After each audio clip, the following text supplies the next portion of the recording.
MMA's tough, but there's nothing like a wrestler.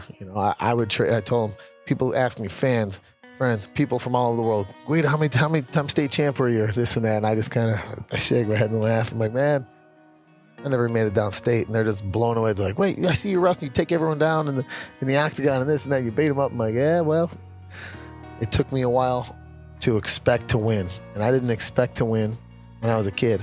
I didn't start expecting to win until I got late into college and turned into mixed martial arts career. And I know that has definitely been, the game changer. That just having that championship mindset. I don't care if dude's got the bigger muscles than me, because most of them all do in the cage. And all the guys are better strikers, better wrestlers than me. But I know I've already thought I've won the fight. I already know. I already locked it up. All I got to do out there is go out there and continue to have fun. Hey everyone, this is Clay Guida, and you're watching the Tom Rowland Podcast.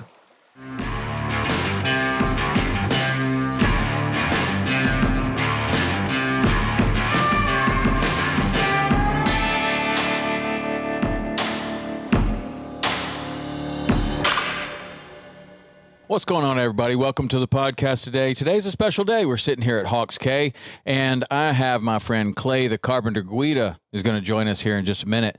And Clay Guida is a UFC veteran. He's fought tons of times in the UFC. He has incredible wins over legends, and he is one of my favorite fighters. I always go for the wrestler, and Clay is exactly that. We're going to talk wrestling. We're going to talk fighting. We're going to talk fishing, because Clay's also a great fisherman. And we had a great time just filming an episode of Saltwater Experience that should be out soon. So stand by for that, but also stand by with a great conversation with UFC veteran and just all around great guy, Clay, the Carpenter Guida. Clay Guida, what's up, man? How you doing, Captain? I'm doing great, sitting here at Hawks Cay with you. We've been fishing. We've been hanging out. Good times, man. Hey, thanks for having me on the show. You're a good fisherman. I wouldn't go that far, but I'm lucky enough, I'm fortunate enough to learn from some greats like you, from captains like you, former charters, now turned TV spokesman for the sport of fishing. Yeah. And I get to hang out in places like this. Yeah. So it's not too bad, man. It's all right. Well, I'm glad we made it work. We've been working on this for a while. And the last time the weather was terrible. So thanks for postponing and doing it this time. But yeah, man, it's obvious you really like fishing. How did that happen? What's your journey to fishing? I got to say my passion for fishing started at a young age. I feel like just like most kids, either their dad or their uncle or someone teaches them how to fish. And my old man, Chuck, taught me, my brother and sister, how to fish when we were little. Up in northern Illinois, just for, your channel cats, bluegill, bass, stuff like that. We put them in a bucket, take them home, and I always got a kick out of how he would fillet them for us. We lived right next to a forest, so he would take the catfish because he didn't want to get stung by him or whatever. They'd still be live. It's a kind of gory guy, so he would take them. We had trees all around us. He would take them and put a nail right to their head up on the tree. he would cut the body off and start filleting them like that. Yeah, skin them first. Exactly. That was the way. That was a Tennessee way to do it too. You got it. Put a nail on the tree and do it like that. Yep, I think that's how he learned, and I was always just blown away as a young boy like that. I was like, wow, that's pretty awesome. And so yeah, then he would always just take us on, our family on cool fishing trips, and the Canada one stood out the most, where we literally, I think we caught almost every fish in Lost Lake and the resort that we were at. We were on family of 5 on this tiny little John boat with a little probably 15 or 20 horse, and we'd have all our, my mom would have the big cooler because, make food for us for the whole day. We'd have lunch on the lake. Everything we caught, we would eat. We'd have sandwiches. We'd run out of lemonade in the bucket or in the jug. So we would scoop. The water was so clean up in Canada where we were at. Dang. We would just scoop it right out of the water because you could literally see what I thought were logs under the water. Pike. They were pike and muskies, man. They were just enormous. So yeah, just, trips like that. So many fun things happen, on that trip. I tell buddies, it was almost like the Guida Griswold summer vacation up in Canada.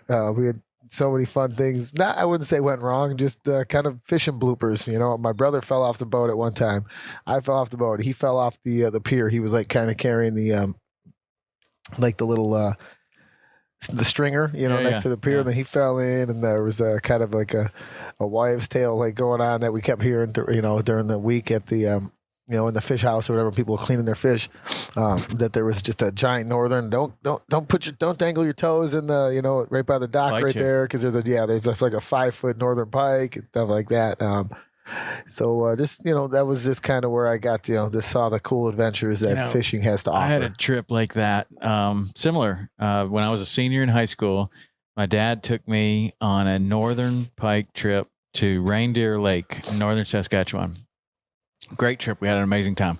But then after that, I kind of didn't fish for a while and got away from it, and then kind of got back to it. Did you do that same kind of deal? Very, very similar. Yep. I grew up, fishing till I would say probably, and this is when I was playing 3 sports as well. And I was starting to take wrestling very seriously.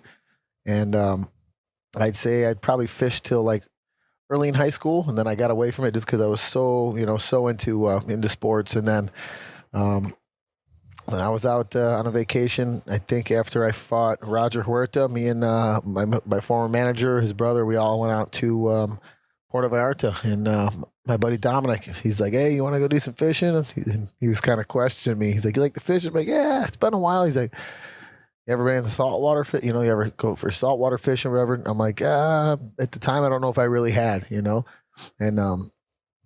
I'm like, "Cool, what are we going? Are we going offshore?" I told him sometimes I get, I get seasick. Yeah. He's like, "No, we're going to these, we're going inshore for these things called snook." He's like, "You ever catch a bass?" I'm like, "I love bass, dude." He's like, "They're pretty similar to bass fishing." I'm like, "Let's do it." I mean, I'm in. And we went out with this, this Hispanic guide. Guy was super cool, and he knew where these things were.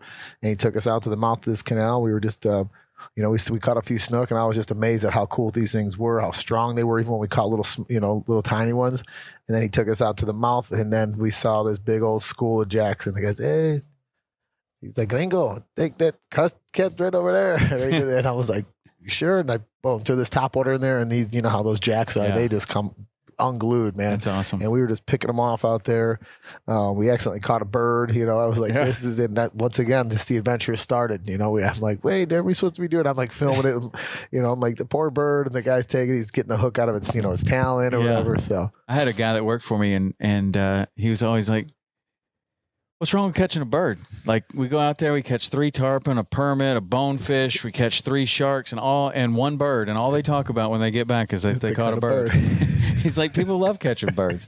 It's unexpected, I mean, you don't ever want to really do it, but people talk about catching birds all the time. People talk about catching whatever. Like, you can catch all these great fish, and then they catch a whatever, something they've never seen before, and that's all they talk about. That's the whole story, right? Yeah. That's the whole drip. Like, you wouldn't believe it. We caught a puffer fish. Right. What about those 7 tarpon you caught? Exactly. The life-changing tarpon. Yeah, silver kings that come out and flip in front of your eyes.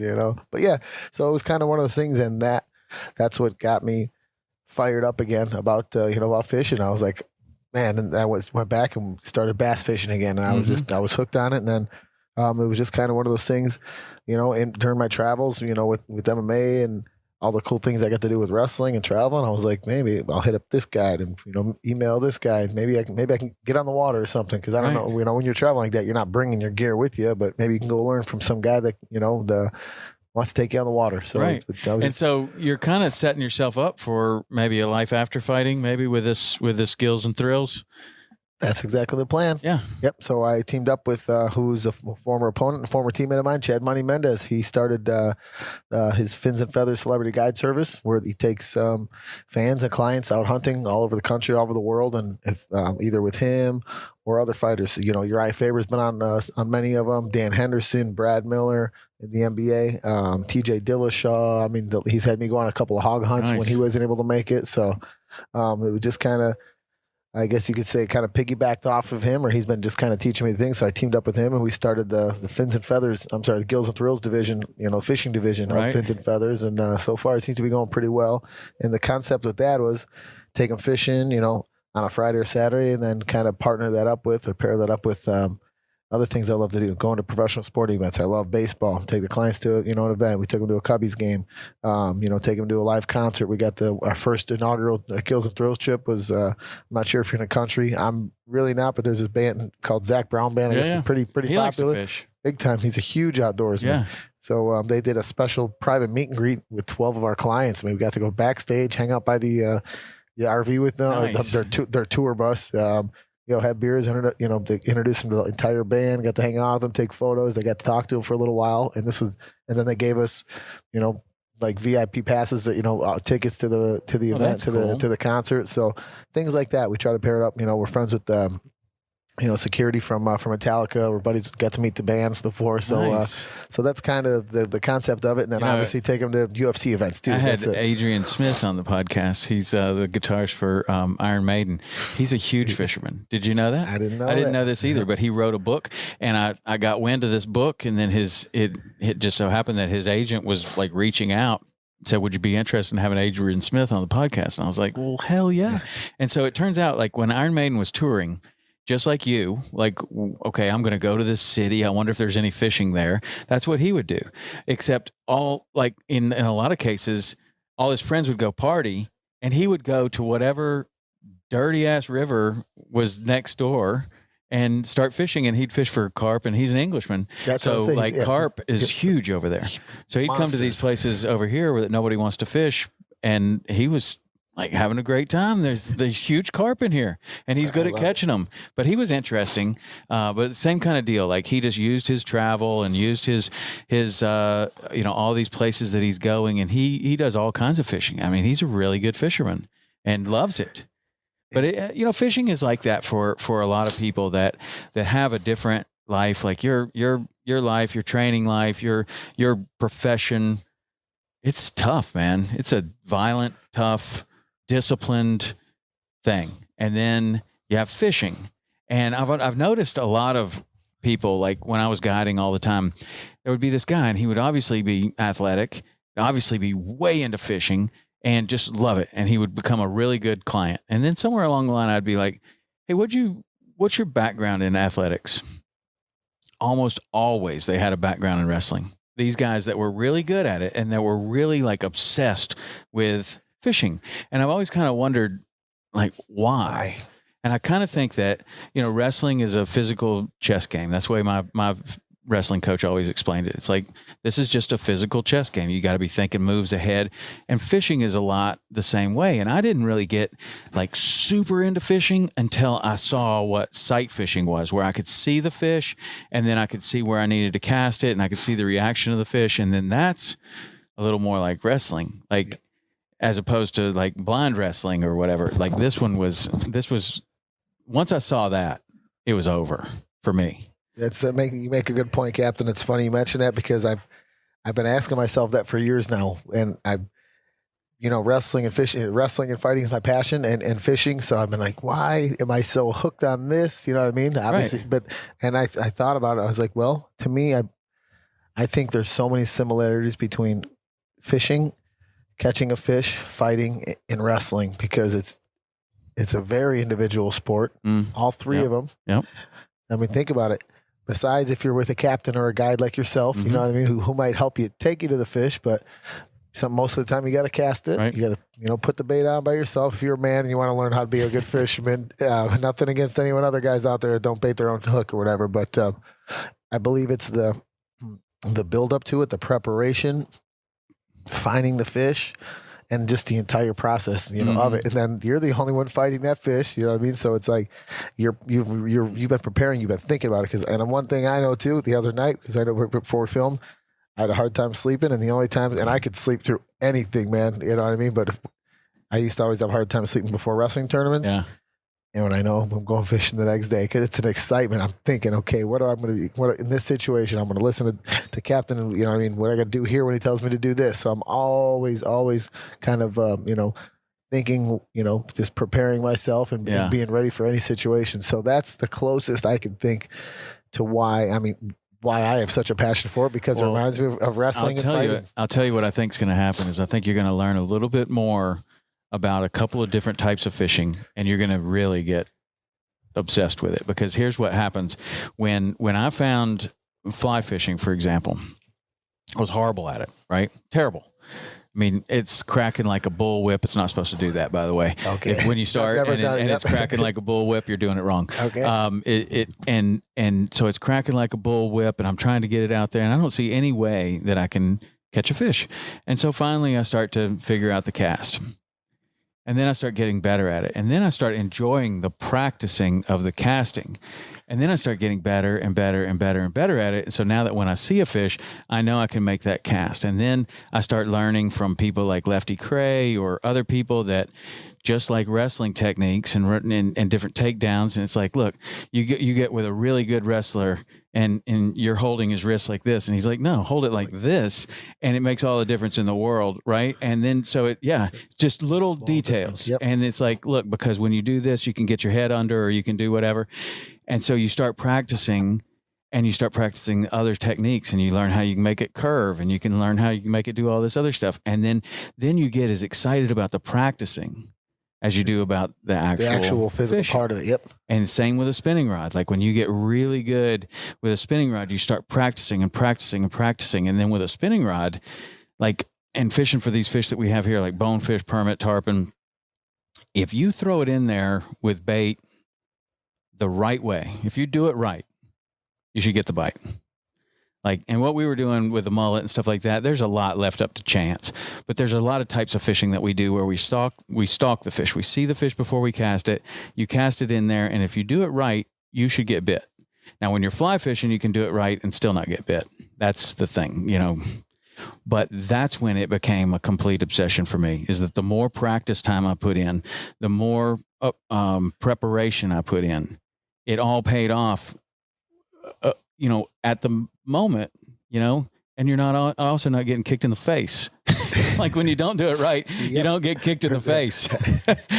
And you tend to, it's like, oh, wow, I made a mistake and nothing really happened except I'm disappointed and the guy's yelling at me. Exactly. That's an easy day. You might get snagged, you might lose your bait, you might break a hook, but yeah, you're not getting kicked or punched in the head or something. So, yeah, there's definitely, like I said, a lot of similarities, you know, and that's just what, you know, that's what we're passionate about. Just the challenge, you know what I mean? The thrill of the hunt, the whole process, and another thing too, is, you know, trying to find fish when you can't see it. Sight fishing is awesome. I mean, I think it's great because it's like, okay, here we go. We got him. Now we got to catch him. But without the electronics, when I fish in my kayak, it's kind of just going out there and, all right, I'm going to start over here, and I got the little pedals on it. You know, my Hobie cat, I'm going to go pedal to find him. All right, nothing there. I'm going to go halfway across the lake. So I also think that's part of the challenge as well. Is when in hunting, a lot of times you can see what most of the times you're going to see what you shoot eventually. You know what I mean? But a lot of times in fishing, majority of the time, you're not going to be able to see the fish under the water, depending on the clarity, the depth, where you're at. You know what I mean? So I think that just adds to it. Yeah, until you move down here. And then you can actually be one of the people that says, if I can't see them, I'm not even going to fish for them. I mean, and there are people that do that. I mean, that's what they want to do. That's just what they're interested in. That's what they're excited about. And, you know, if you're going to do that, that's fine. But you got to realize, okay, well, there's going to be a lot of days where I don't see anything. And some people are fine with that. Like, that's fine. Like, cool. Yep. Hard to believe for you guys watching at home. Captain said this is he's seen clearer water than this out here. So to me, this is like, well, we had that blow right before you got here, and this back basin is still, it's murky. Like, yeah, it's certainly murky. Now it's a beautiful color, but it's definitely murky. Yep. And it can be super clear. Like in August, this will be clear as a bell. You'll be able to see right to the bottom in the middle of the thing. Crazy. Yeah. That's fun too. We got to get you back down here when it's lobster season. Lobster. I still never dove before. Some of my buddies back home, Bo Johnson, some of these guys, you know, they're like, you ever dive? You ever go? I'm like, I snorkeled in Hawaii for a couple hours. That was awesome. And they're like, you got to come down and catch yourself. Yeah. grab a couple of lobster. Lobsters are fun too, because you don't really have to go. I mean, you can. There's people that are really experienced and they can go really deep, but you don't have to. You can catch lobsters in 3 feet of water. Yep. And it's fun for everybody. You know, I get my whole family out here. Everybody's catching them. And you just basic breath holding. It's not, if you can stay down for a minute, you can catch a lot of lobsters. Gotcha. And that's what a lot of people tell me too, that it's like a family event too. Yeah. You know, they bring their kids. My buddy was telling me, he's like, my son was just, 3 years old, 4 years old or whatever. And he was, caught his first lobster. Yeah. To me, that's what it's all about. And I feel like the keys is it's a very family oriented can be type place. Yeah, there's other parts of the Keys that are not family oriented. I've heard that too. Yeah, yeah. I raised a family in Key West, and we had to be careful about where we went, where we spent our time. But yeah, it can be awesome. You know, as long as you're on the water. I mean, that boat, that dock, this type of environment is amazing for kids because you can sit. My kids, they just sat out on the dock behind my house and just fished and fished and fished and fished. Yeah, folks. So we're over at Hawks Cay. I'm sure you guys have seen it. I've been watching, Captain Tom Rowland and his partner, Rich Tudor. Rich Tudor, that's pronounced? Yep. Been watching these guys fish for a long time. And we're actually at Hawks Cay Resort. To me, is a world-renowned resort, 61 acres. I believe it's probably the biggest resort. I mean, biggest one I've heard of, and probably the biggest one, in the Keys. And I was in there this morning just kind of walking around the lobby. I went up by the pool before I went on my run, and it's just there's families everywhere. I mean, it's just a really, really cool place. I mean, these people wait on you hand and foot. They were helping me, with my bags, putting them in the golf cart, taking them to the RV, people offering you waters. I mean, it's just like everyone's family. And the pool is amazing. The tiki bar is out there, the infinity pools, you name it. It's like there's beaches out there, and kids can walk out to the beach and probably grab a fishing rod and go catch a little snapper. There. You definitely can. There's they've been doing this other thing that it would be great little to put that together with one of your weekends, and they do these country concerts down here, and they've had a lot of people down here, and so they have some country stars and songwriters come down, and they'll do a free concert here on property. And they've done 2 or 3 of them already, and they're going to do a bunch more because it's been so successful. But that you should. I want to get you hooked up with Sheldon, and then you bring back, one of your groups on a weekend like that, and then you got that going on. You go fishing with some guys out of the marina, and that would be a great weekend. That sounds like an awesome Gillz and Thrillz trip to me. Right. So fishing also for you has almost been like. It's moved you geographically, right? Yep. Like now you're down in Tampa. Where would you say, where do you live? Just a little bit south of there. So our family was born and raised in northern Illinois, north of Chicago. And my parents, we got them a house down here, I think in 2014, down in Cape Coral, Fort Myers area. That's nice. Yeah, the Gulf side. It's beautiful. It's perfect for them. It's Are they on the water? They are a block from a freshwater canal, and then I just moved down here in August, and I bought a place on a saltwater canal, and just bought another place on a freshwater canal because I was born and raised freshwater fisherman. I love bass fishing, so now I can just go out in my backyard, catch bass, catch a peacock. We got those out there too, man. So it's it's super nice, laid back, and I'm hooked on Florida. There's so much to do. I can run every day right down by the beach. We got a pool in the back. I can fish every day if I want to. There's, water parks where my daughter, my, nieces and nephews come down. My buddies' kids that are at that age. There's a water park literally a mile away from the new place. There's just, there's a lot to do. So as far as your fighting though, you just recently signed a new contract. You told me you got a 4-fight contract, and 1 fight's already been, you've already fought one. Started off the contract on a good foot, man, a good note. Nice. So, got our hand raised, fought Michael Johnson, who's fought just about everybody. You name it, I think he's beaten Tony Ferguson. He's fought Dustin Poirier. He's fought Khabib, the former champ. Or you name it, he's fought him. So so have you though. Like your resume is it's ridiculous, dude. I mean, you are. I gotta admit, like you come out and you were like, man, I've been watching you guys on TV for a long time. I was like, shit, man, I've been watching you on TV for a long time, and I really have. I've been watching your whole UFC career, but you've gone up against. I mean, dude, the people that you fought. Both won and lost. You've been in there with the legends, man. Like you are a legend. Thank you, Gavin. I appreciate it. No, it's just it's unbelievable. And the thing about your fights that I've always enjoyed is that and Rich is not a UFC fan. And he was like, so who's coming? I'm like, it's Clay Guida, man. You're not going to believe this guy. Like, what's and that? He's like, well, I don't know anything about it. I'm like, okay, this is all you need to know about Clay Guida. He's fought like over 50 times. And no one that has fought him has enjoyed it. Like win or lose, you're not going to enjoy a fight with Clay Guida. That's what I think about your fighting. It's like, dude, if somebody's going to beat you, they're going to have to pay for it. That is just, I don't know. Like all of them that I've watched, it hurts to have to beat you? Like, is that part of your mentality, or does that just kind of happen, or are you just a warrior? Is that wrestling? What is that? Well, yeah, I would say what I think it always comes down to is for those people who I've trained with, I've competed against, people have seen my fights. Definitely not the most talented as far as, athleticism out there compared to who I'm fighting. And, but to me, it always comes back to wrestling. You know what I mean? When I was a 90-pound weakling, wasn't a great wrestler, but I was always in better shape than everyone. And I knew that if I could carry this over into MMA, and if I could tire these guys out, if I could tire this kickboxer or this jiu-jitsu guy out or this wrestler, then there's a chance I'm going to get my hand raised. Because you know how it is when you break a man in wrestling, get him tired. It's just a matter of time. They only got a little bit of time. What's the quote? Fatigue makes cowards of us all. You got it. And so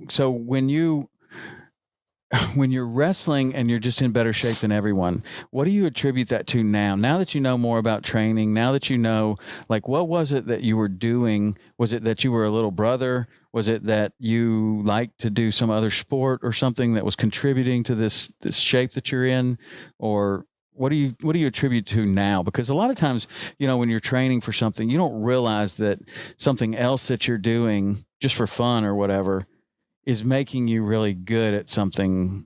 Like for me, in life. I would swim all summer long, right? And I was just doing a swim team because my parents told me I had to. But I kind of like swimming. But then I would get back into the wrestling room, and it's like, wow, you're really strong, or you can really go for a long time. And it took me years to realize, oh, well, it was probably all that swimming. You don't even put it together at the time. But have you thought about that? Like, your conditioning, and you're known for that. I think at a young age, it's not that I, trained a whole lot harder than that. That was probably why I never made it downstate, in high school, my entire high school career.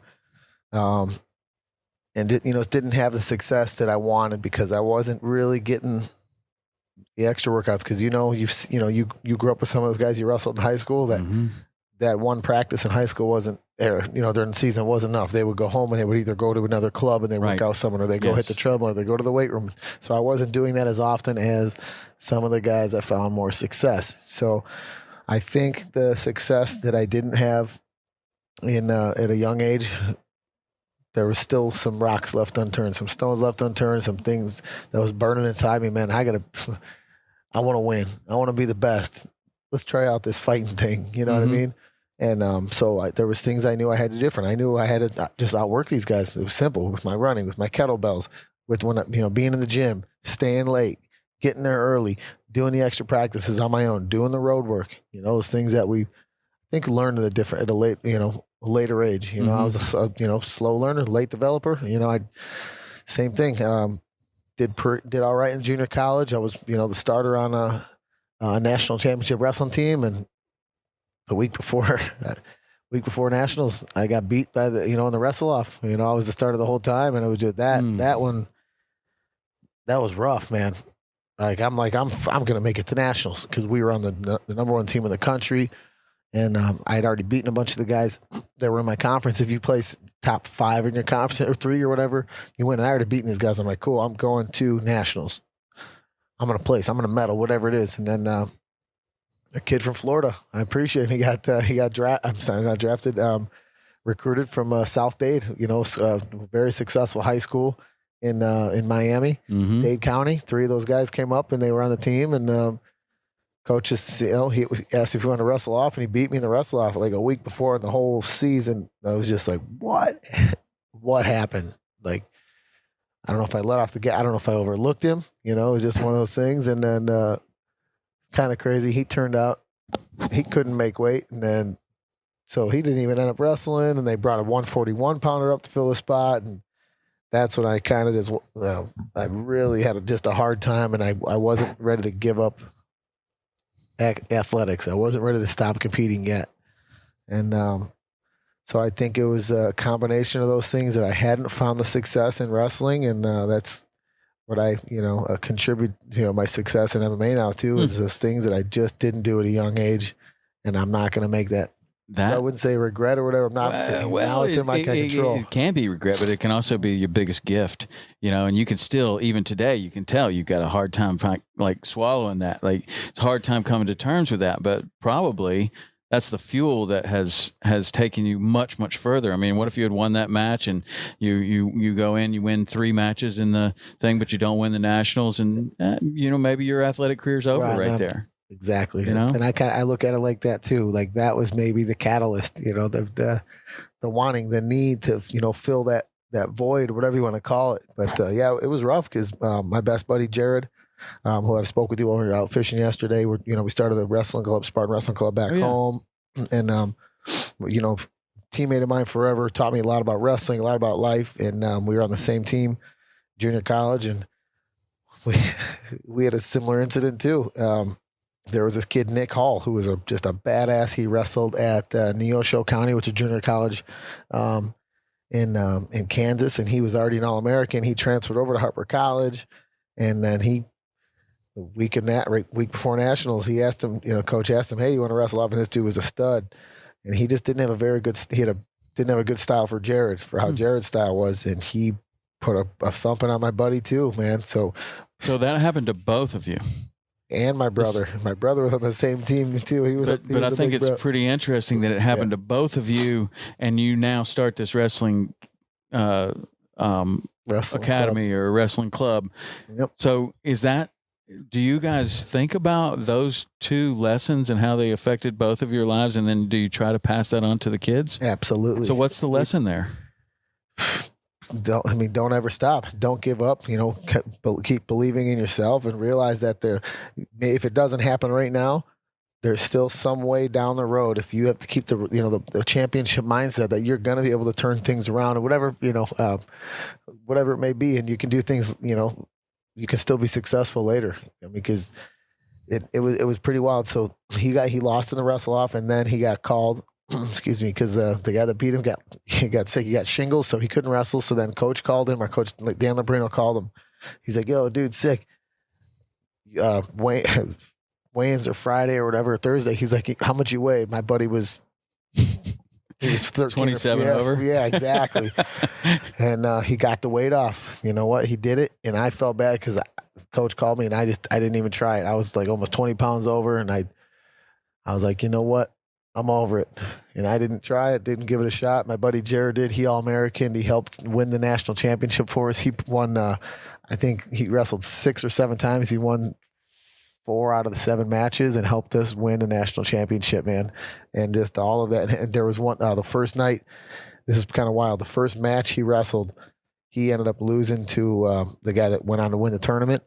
And it was a close match. And then he ended up, then Jared had to wrestle all the way back for the 6th place match, but you have to weigh in the second day as well. So he won, he wrestled 4 matches the first night, and then after match he was 10 pounds over. So him and I, we went to the hotel and we got on the treadmill, and after that we still had more. He had the plastics on, and we started running up the stairwells. Man, there was 10 floors on this hotel, and we ran them up and down like 10 or 20 times. We were dragging each other up the stairwell, and we just knew we needed him on that mat. We knew he had to weigh in the next day because we wanted to get that championship. And I think we were only in first place by like 5 points, and we had Gloucester or Lauzon or one of these other top junior colleges like right on our tail. And he really, really did help us win that national championship. And so we have a lot of things between him and I that we always we talk about that helped us be growing to men later. And those were some of the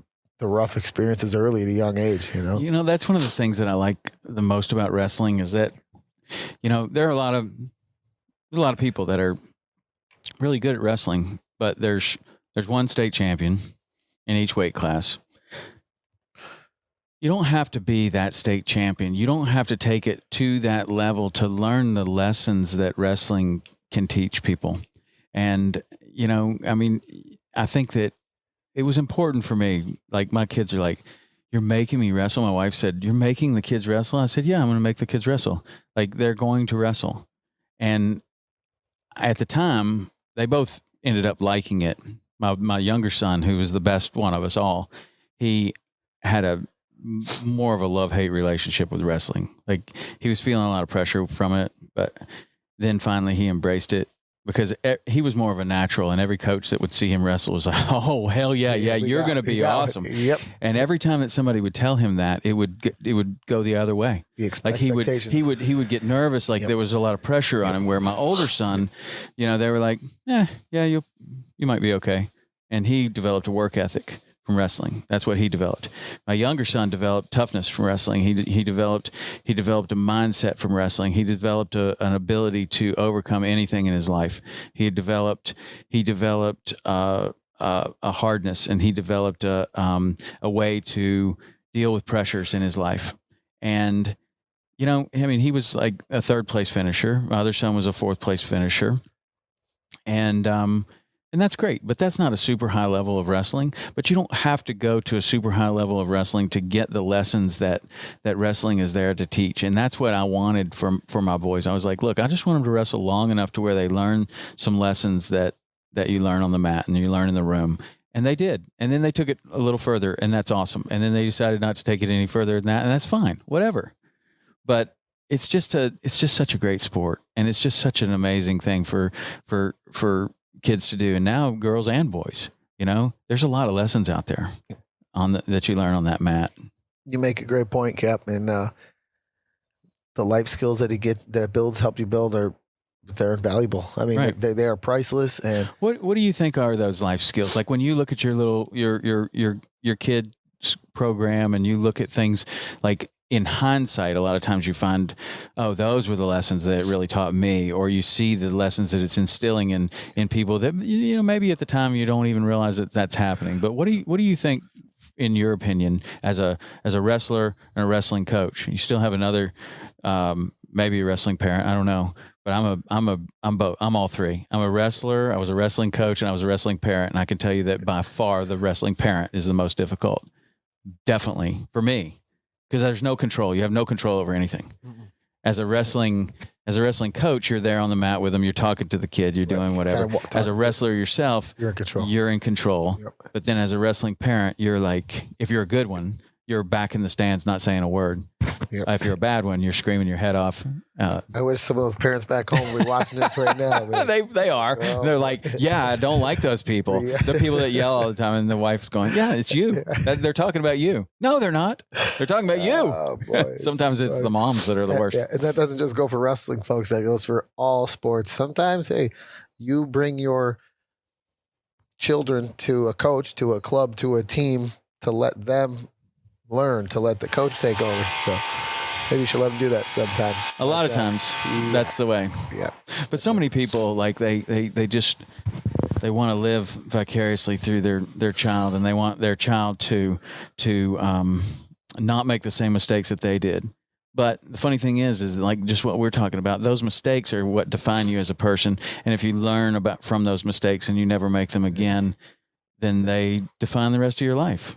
And it's like about the journey, you know, and it's hard to watch, but it's a lot easier to watch a kid make a mistake on a wrestling mat and get pinned than it is to watch them make a mistake and have a horrible car accident or something way more serious. Correct. It's like a safe place to make a mistake, right? But it still hurts. Like getting pinned is no fun. Getting your face ripped off is no fun, but it's a lot more fun than some other things that could happen. Correct, man. Yeah, and like you asked, I think two things that, speaking for myself, wrestling has given me direction, and it's helped me build confidence to do anything in life, in business, in family, in relationships, wherever it may be. And I feel like being a wrestling coach, and we have a youth club from 5 years old up to like high school kids, 18-year-olds, and we had little 5-year-olds or 5-year-olds, man. They're fun. They're wiry. They're wild. They want to go run around and play, But then you see the ones that get it. You see the wrestlers that they're either good athletes or they have the flow. They know what they're doing, or maybe they don't know what they're doing, but they listen and they can double like these guys. They're they're natural talents. And then you see the ones that were kind of like me. And they have to do this 1,000 times to get it right twice or something like that.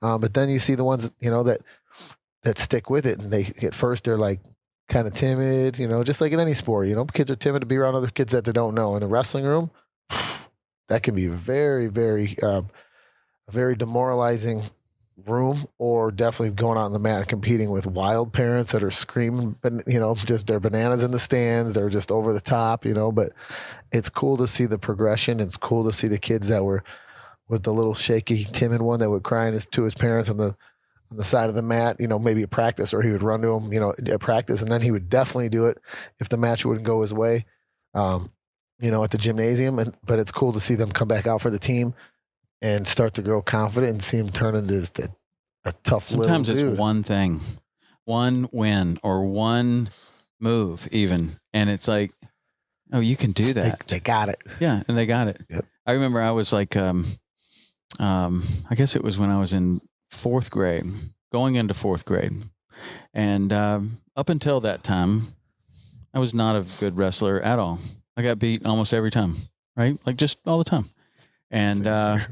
And my dad, I remember we were working in the yard, and he just asked me, he said, what do you think about wrestling this year? So I don't know, not excited about it at all. He said, well, you don't have to lose. And I was like, what? He goes, yeah, you could just go out there and win. I was like, huh, okay. And then later, we started practice and everything, and I learned this one move, a double crossface, where you grab the here and then you go under, and you got 2 arms on the crossface, and then you just start circling around. And I mean, it's definitely a grammar school elementary move, but dude, you can make some lunch money on that thing. And I had that one move. That was it. I had that one move, and that was the year, that one move. And then my dad just giving me that a little bit of encouragement of like, it's not that those other kids are better than you. They're just going after it harder. Like, all you got to do is go after it. You can win. And it changed everything. And it's just that sometimes it's just one little thing. And it's so cool when you see that happen for somebody, anybody, a kid, especially if they were lacking confidence before. And now they may still be lacking confidence, kind of, except when they step on that mat and they become a freaking tiger. And it's amazing to watch, don't you think? Absolutely, man. I got that's a great story, and kind of similar. Since hold on one sec. Excuse me. Yeah. So yeah, I was very, very similar upbringing, or very similar. I would say kind of how my career went too at a young age. I was not even the 90-pound weakling. I started wrestling. Remember they used to write the marker. I think I wrestled my first match. I was 50 pounds, and I was the 62-pound weakling, then the 72-pound weakling. And just got my butt kicked all the time. I had fun doing it because I got to be around my buddies. I got to get out there and compete, but it was always when I was still a youth wrestler in junior high and stuff. I would see the kid with the bigger bicep. Oh, and my arms are like they are now. And the little tiny mustache, growing, the little baby mustache, and you're like, damn, that's a man. Oh boy, he's gonna be good. Or he'd have the cool singlet. Mine was the plain red with the white trim on it or something. He had the cool design singlet, or he had the nice new Adidas. Pins, or he'd have the cool stuff. Yeah, like, something. And exactly, it's like I was almost looking for something, or giving myself an excuse already before I stepped on the mat to not necessarily win, but almost get myself. It's like I kind of psyched myself out. I freaked myself out already, and I tell this story all the time. I was fortunate enough to I got asked by one of my former business partners, Dustin Myers. He's our regional training center coach for the Ohio State Buckeyes at Max Effort Muscle. Great guy. Oh, I follow him on Instagram for a long time. Yeah, Coach Gutcheck. He's awesome. Yeah, no, man. he always doing awesome workouts. I've thought about having him on the podcast. Yeah, we'll set it up, man. Yeah, man. He would do a great job, man. Him or Corey Gregory for sure. Yeah. But so Dustin asked, he's like, hey, Guida, you want to? Because he knows how big I am into wrestling.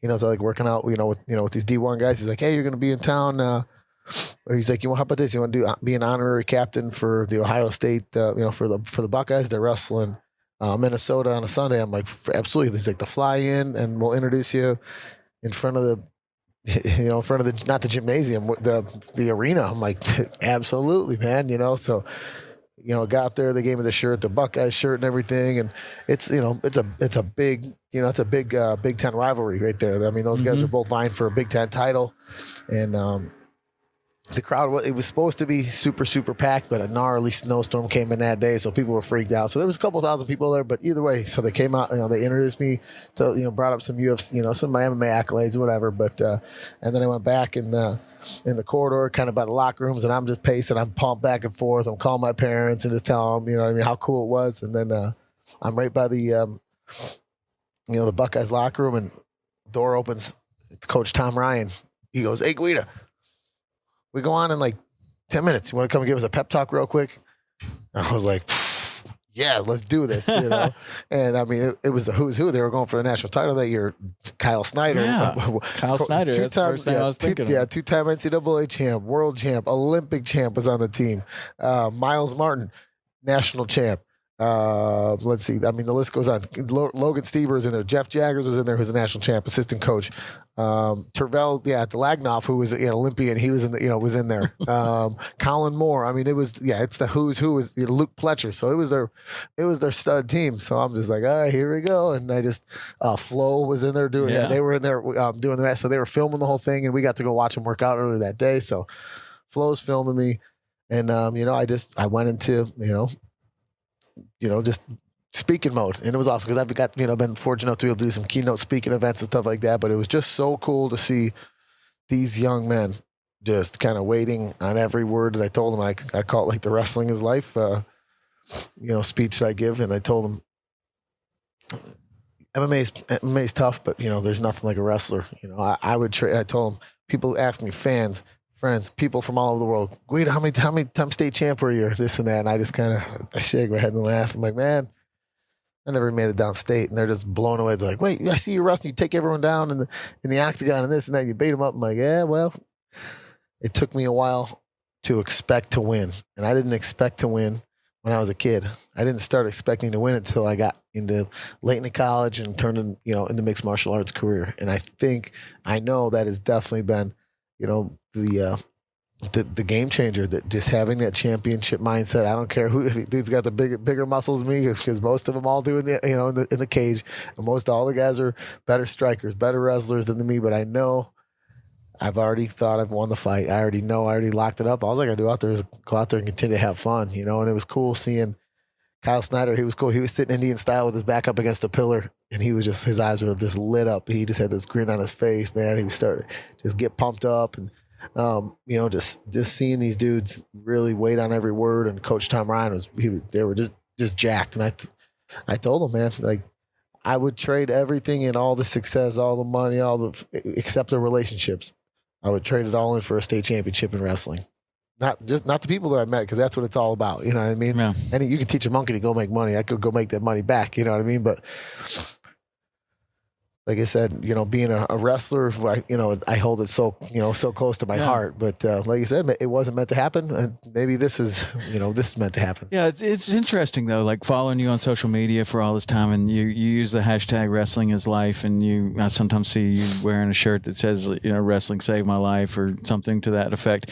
And that's in the way I choose a fighter, if I don't know the two fighters, like, I always go for the wrestler. Like, it's close to my heart too, right? Absolutely. So, but I think that it's interesting that you didn't have the success in wrestling that a lot of people think that you would, or that you even expected for yourself or hoped for yourself, that you didn't have that success, but and you have had that success that you were always hoping for, or anyone would hope for in MMA.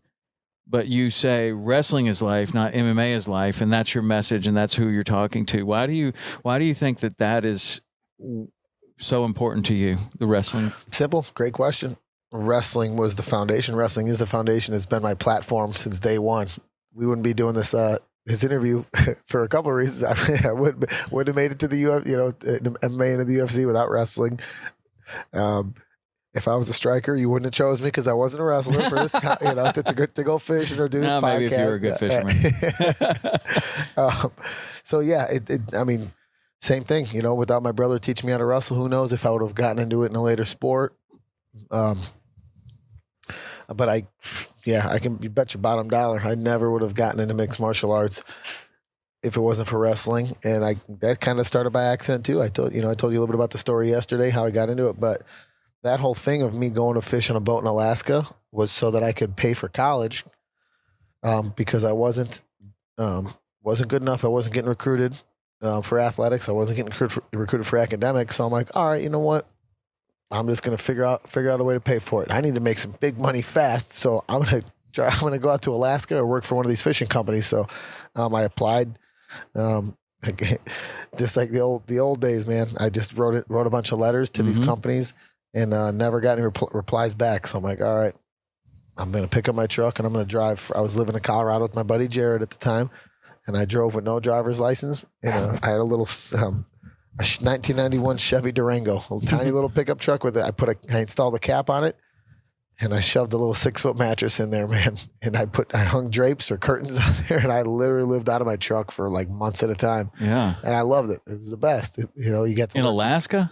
No, just like throughout the country. And then while I was trying to get employed in Alaska, so then I drove out to Seattle because that's where a lot of the fishing companies are based out of. So I finally get there after weeks, man. And first one I pull up to, I park as close to the Space Needle that everyone sees on TV. I park as close to that as I can. There's like a couple of parking lots down the street and whatever. And I pull up my list of names. Here we go. Well, let's see where am I? This is back when you had to have paper maps. Yeah, a phone book. Exactly. I'm driving around. I don't know if you've ever driven in Seattle. It is a super confusing place, and I got no driver's license for something dumb a long time ago. And so I'm like driving on the highway, opening this map. I'm like, I don't know where I'm going, dude. I'm going to the Space Needle. Somehow I ended up near there, and so I pulled up my list. The first one on the list happened to be the Fishing Company of Alaska.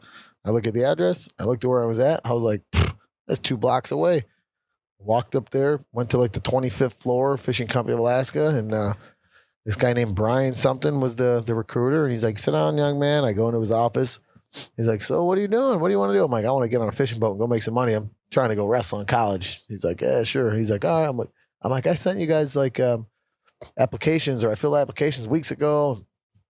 Never got a reply. You know what's the deal with that? He's like, man, I tell you what. He's like, we get them all the time. He's like, we want people here physically like you did, because it shows that you got enough balls to come up and put the time to come out here. And he's like, we want to make sure you got all your limbs attached too. You know what I mean? He's like, because if you get a job, you're going to be jumping around a fish factory, and you're going to need all your hands and toes and everything. I'm like, all right, cool.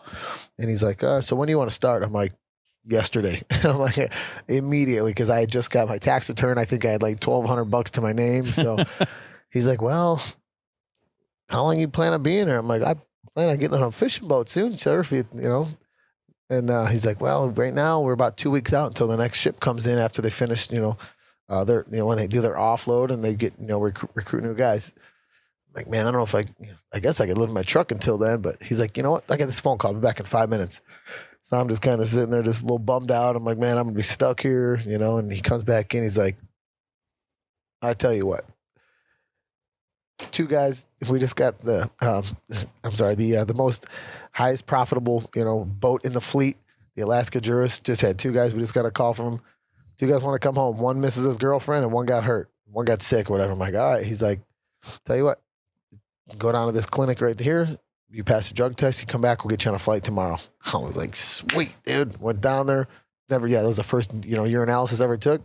They gave like immediate results, came back, and they booked me a flight like right there. And I started just packing up and getting ready to take off, man. So what kind of fish was it that you were fishing for? We were on a big 210-foot trawler. So it was like, this is even before the Deadliest Catch show. Right. I think the Deadliest Catch started like a year later or something like that. So we drug a trawlers. It's a huge net, it's like 300 foot by 300 foot. Yeah. And it's got these big ball like rollers, and why the Bering Sea is so plentiful, because it's pretty shallow, compared to some of these, giant seas. And so those things, they just churned up everything in the water, and they collect them in the net. So we would get giant halibut, we would get salmon, we would get 4-foot round king crab like I never seen before. Eel, I got almost attacked by like this wolf-faced eel on the conveyor belt, dude. Giant Alaskan cod. So you basically catch everything, and then you're in there in a fish factory with conveyor, and you start sorting until your hands hurt in there. Like, I didn't know what I was getting myself into. They don't really tell you that in the that's hard work in the application. They say it's grueling, hard hours. They don't tell you exactly what you're doing. So yeah, I did that for 2 months, and yeah, it was just one of those things that built me for the cage. I tell everyone, man, they hear like, you were alive. Joe Rogan, he's like, Guida, you did that Alaskan fishing shit? I'm like, yeah. He's like, how was it? I said, it made the fighting in the octagon seem like the day at the kiddie pool, man. He's like, you were out of your mind. Well, maybe, but I mean, like, I don't know. Like, I've been telling my kids this. I mean, my son's 23, my other son's 21, and they're asking me all this stuff about like, how do you know what you want to do? How do you decide what you want to do? How do you know what you're supposed to do? And I'm like, well, man, I don't know. I think that if you don't know what you want to do, you need to go do more things. You need more real world experience. And some of that experience is, well, I definitely don't want to do that. I know that is not the way that I want to make a living. Like working that fishing job was probably really cool, and you probably wouldn't take it back. Exactly. It was a cool but experience. Damn, do you want to do it for another 7 years? Do you want to do it for another 30 years? Like, no, there's an easier way to make whatever money you were making. There's an easier way to do it than that. Absolutely. Some of these guys that were doing it forever. I mean, it was full grown, man. I was 2 of the other youngest 21-year-olds on there. We were just babies, man. I had no facial hair yet. I mean, and these dudes, full grown beards, long hair, just mean, ornery, smoking cigarettes all day. And then you get to some that work, the nicer, the cool guys and stuff like that too. But I'm like, you get to know them. I'm like, oh, you got family. I'm thinking none of them have kids. They're like, no, I got my family's back in Seattle. They're in Texas. I'm like, what? And you're gone for more than half of the year. Yeah. And then they go home for like a week, then they're back out, or they're home for a month. And it's a tough way to make a living, but it's hard work, man. And then when you have that work ethic, to be able to do that, you can do anything. I mean, I believe that. Like, yeah. I mean, my job wasn't sorting wolf face eels, but it was. My first job was cleaning toilets in Yellowstone, and it's not hard work. It's not rewarding work, and it's not sexy by any stretch of the imagination. But man, I still think it was one of my favorite jobs I've ever had because it came with a lot of freedom. But look at where you were at. The wrestling is a big part of that too, though. The work ethic that you get from wrestling, 2-a-day practices, and I mean, we used to have morning practice, and it's like you get up here, go tarpon fishing at 5 o'clock in the morning, day after day after day after day after day. Like, man, how do you do that? It's like, because I've already done it. Like, and it wasn't tarpon fishing. It was running stairs, and it was this is the stuff I want to get up to do at 5 in the morning. That's what I tell my buddies, man. And I tell people all the time, like, man, you're up early, ready to go fishing. I'm like, yeah, dude, because up early, practicing, do it, or going to a job that I didn't want to do when I was younger, dude. I didn't. Right. Back when I got the nickname the Carpenter, I was up in the freezing cold winters in the Midwest, like you hear about, man. When it's 5 or 10 degrees below, your car might not start, the generator might not start, the air compressor might not start. But guess what? That roof still got to get built. Those walls still got to get built, man. And then I got to drive an hour for me because I lived up in the middle of nowhere. I got to drive an hour and a half to a suburb or go to this new subdivision and sit in traffic. I'd be dozing off behind the wheel and go do a job I didn't want to do. Not that I didn't like building houses, but I knew there was more to what I was put on this earth to do. I knew I knew it had to do something with wrestling. It had to do something, that with competition. Mm-hmm. I always knew I was going to compete in something, man. So do you think that, as you age and as you kind of move on from fight, I mean, it's going to happen eventually. Maybe it's this 4-fight contract. Maybe it's 2 more after that. Who knows? Whatever it is. And it's you go out on your own terms. Do you think that you can, find a place that you're at peace with, where you're either helping other people compete or there's no competition left for you? Or are you like me, where there's no competition, so you do something that doesn't hit you in the face, like CrossFit, or something, something that doesn't hit back?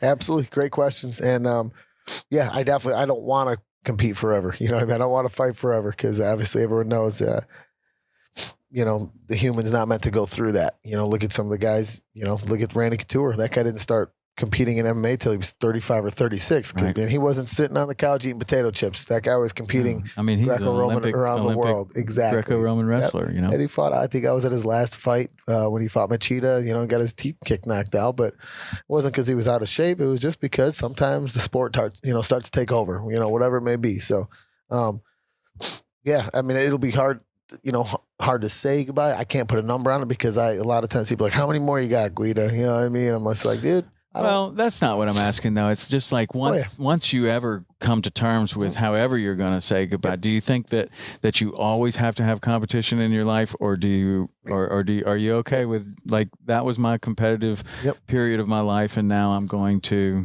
go fishing? For sure. No, I mean, and maybe I get to learn from a former redfish competitor, teach me how to do some tournament fishing.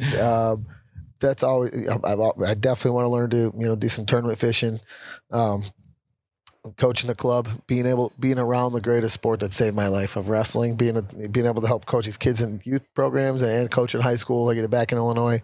Hopefully we might start a club down in South Florida someday, maybe coach at a high school part-time, but then I love to grapple. Mm-hmm. I got to, kind of funny. The first time I ever did a jiu-jitsu tournament was on short notice. The UFC called me for this Quintet Ultra, and it was after I was at a reggae festival in Cancun for like Slightly Stupid and Stick Figure and Pepper, all our favorite bands. They called me. They're like, "Hey, you want to compete this weekend? It's Team UFC versus Team Pride versus Team WC versus Team Strike Force." I'm like, "All right, cool. Who's team am I on?" They're like, Anthony Rumble Johnson, Anthony Smith, Gilbert Burns, and little Sean Sugar, the little badass dude. And we went against who was it first? Team Strike or Team Pride. So we went against Sakuraba was the captain because it's his organization. But first time I ever grappled, I went against a 3-time world champ, Gregor Gracie. Oh, man. I've never even competed in jiu-jitsu before. Oh, no. I've rolled it 1,000 times in practice, but yeah, so I went against him and took him down, obviously. Then he was snap my arm off, but it was a really, really cool event. Everybody was there. Mark the Hammer Coleman came to watch. Fabricio Verdun was right there. Obviously Dana White was there. So it was the weekend of the pay-per-view was the next night. Uriah Faber was there. Chad Mendes was Team WEC. Mark Munoz, Jake Shields. I mean, the list goes on and on. And then the next match I went against, remember Babalu Sobral? Oh, yeah. We had to go against him in the next match. Dude, his fights with Chuck Liddell. Oh, exactly. Awesome. I'm like, you guys want me to wrestle with this dude? Babalu. Yeah, Babalu. Yeah. I mean, he's a little bigger than you, too. A little bit. How'd you do? We went to a draw. So you did? Yeah. Dang, dude. I took him down and just bear hugged him. He swept me. I held on to him more, and yeah, they called it a draw. So and then we ended up Team UFC. We won the gold medal. It was plastic gold, but yeah, we won the competition too. So I could definitely see myself, doing some grappling tournament stuff like that, because that's just. To me, it's a natural progression of wrestling. Jiu-jitsu is the next best thing. Do you think that? I mean, I don't know this, and this may be a really stupid question, but I see a bunch of old people rolling jiu-jitsu, like 50-year-olds, 60-year-olds. They're rolling jiu-jitsu, and then I go into the high school wrestling practice, and I wrestle with my boys in there, and it's a room full of freaking killers, people that are trying to be state champions and stuff. And I come out of there and I'm like, oh, Jesus, I'm getting old. Like, damn. And we always had code words. Like when I was with my kids, I'm like, stop. And when I say that's stop. Like there's no ego here. Like if you want me to wrestle with you and I say stop, you got to stop. Don't ask any questions. Like that really hurts. Like, yeah, it really hurts, and don't do it anymore. And they were good about it. My boys, we loved wrestling each other, like on mats and in the room and stuff like that. They wanted to come around more. Yeah, and that was great. But I see like old people, like older than me, doing jiu-jitsu, and I've got to think that maybe they're doing it on their own terms or something. But it's certainly not like going into the high school wrestling room and going again. I mean, right. I don't know. I don't roll jiu-jitsu. I just haven't gotten into that yet. Is it a little bit? I mean, I know you can get your arm broken, but is it a little bit less impact than wrestling with an 18-year-old? It's a good question. It's trying to kill you? Yeah, because I've been to, how about this? For example, Uriah Faber's Ultimate Fitness, Team Alpha Male where I train at, it's not only is it a fight gym, but I call it the MMA Mecca, and it's also you know, it's hard to pay the bills by chasing around a bunch of fighters for 50 or $100 a month. You know what I mean? Yeah. He's got like thousands of members from the community, from the town too. So there's kids jiu-jitsu, kids wrestling practices. There's, you know, cardio kickboxing. There's yoga. It literally is like a one-stop shop for, you know, MMA and just regular fitness. You know, it's a fitness center. So Chris Holdsworth, one of my coaches, he was 10-0, undefeated in the Ultimate Fighter, just a savage. You know, he had some injuries, so he had to kind of maybe put the gloves away for a little bit. But he runs 2 jiu-jitsu classes Monday and Thursday, and it's not just for MMA. It is for, I mean, we've had days where there's 50 and 60 members. I mean, it's awesome. The mats, there's no room on the mats. So you're always going to get the hardcore jiu-jitsu fighter or MMA guy / fighter. And they're usually the ones that are cool and they don't, you know, they're easygoing. Then a lot of times you'll get the tough guy dad who's been doing jiu-jitsu and he's competed a little bit. He goes a little bit harder on the MMA guy, or he'll go harder on the new guy that's just signing up for jiu-jitsu, or maybe he came from another gym or something like that, and he's got a little jiu-jitsu background, and then they kind of go a little bit. I think maybe it's a measuring contest or something like that, or just an ego contest. But for the most part, then you get the people that are just everyone's super helpful. The coaches are walking around. I'm helping out.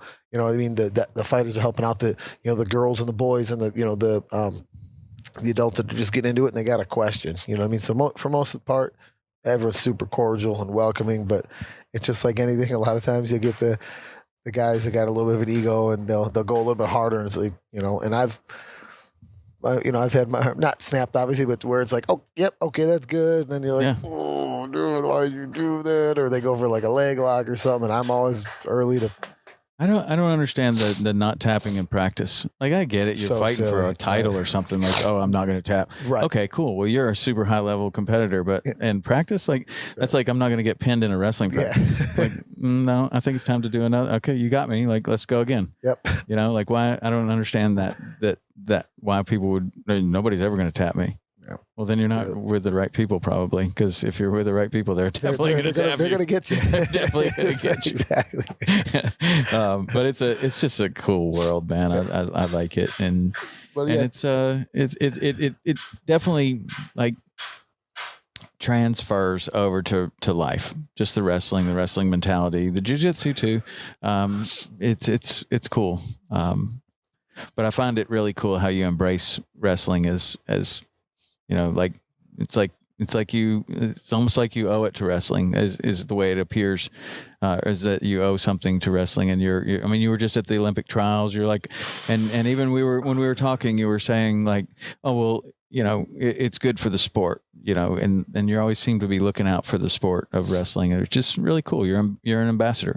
Thank you, man. Yeah, it's done so much for me. I owe everything to the sport of the wrestling. It doesn't owe me anything, man. It's, like I said, I'm blessed that my brother got us into it, because my old man, he was just a kid from Chicago, just a wild man. Never, I think he was the only one out of 9 brothers and sisters that didn't play organized sports, just because everyone says your dad Chucky, he was just a little too crazy. You know what I mean? Like, he's just that. Maybe he might not have. Nobody wanted him on the team. Yeah, probably. But he always tells us stories because he would always be playing pickup sports. You know, baseball. You know, living back, they would play ball in the alleys. You know, but he always played football and stuff like that with his buddies, pickup games, but just never organized sports. And so I'm really blessed that my brother Jason, you know, got me into the sports that he did at a young age. You know, and look where it got us now. You know? Now, well, I mean, he had a great career too. You were telling me about all the people, and I had not followed him. I was unaware that he had such a great career, but man, fought everybody. Yeah, he beat Marvin Eastman for a belt. He fought. My brother was one of those dudes. He's an animal.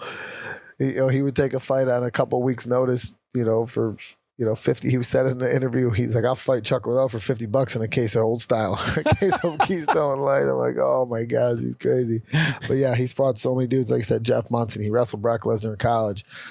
He fought Jeremy Horn, Vernon White, Bobby Lashley, who's now the WWF heavyweight champion. So you go down the list, man. My brother's fought him, and he's giving them all a run, dude. All those dudes knew they got out. If they beat him, they got out by like the skin of their teeth, you know.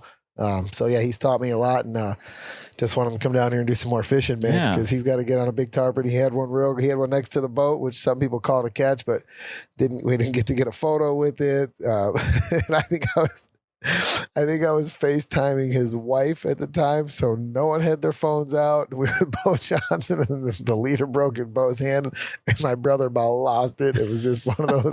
My brother's like, dude, tell me you got a picture. I was like, well, the funny thing is, I was on the phone with your wife, Bethany. He's like, yeah, and I'm like, what? I was FaceTiming her, dude. You can't take a picture. He's like, oh. I was like, sorry, bro. And it was a giant. It was like 100. It'll happen. Yeah. It'll happen. Well, listen, man, it's been awesome having you down. I know it's not going to be the last time. We'll do it some more. It's cool, man, just to meet up with somebody that you've been watching for a long time and make it happen. So awesome. Good luck in all the next few fights. I think there's going to be one announced in July. That's cool. And then a couple more after that. You got it, Captain. I appreciate it. It's been an honor. This is, like I said, I knew it was going to be even more fun than I expected. It always is. Anytime I can be around the water, be around like-minded people, especially wrestlers, especially great family men. And it's you guys are stuck with me now. So I hope we don't get too annoyed. Cool. I'm like, hey, I'm cruising by the Keys. Well, it's weird you don't live by the Keys. Well, yeah, no, I'm down the road anyway. Yeah. So, well, as long as you know how to wash a boat and spool up a reel, absolutely, you're good to go. We need to teach you how to throw the cast net. I got a lot to learn. Exactly. Throw the cast net, then you'll be Rich's best friend. Oh, perfect. Hey, we got to put these things to use, man. I know. So. Yeah, you ought to be able to throw the cast net good. Yeah, all right, man. Well, thanks, Clay. Appreciate it. Oh, man, thank you. You guys check it out at home. Check out Saltwater Experience, Hawks Cay Resort, both Discovery Channel, Waypoint TV. And then you guys can check us out, too, at my personal page, Clay Guida. Yeah, on Instagram, and then Gillz and Thrillz at Guida, and then obviously on Facebook and all that good stuff too, guys. So thank you very much. Yeah, and if you need some employment, maybe you can be my manager. You're pretty good at that. I got a guy for you. All right, man. That's it. We'll see you.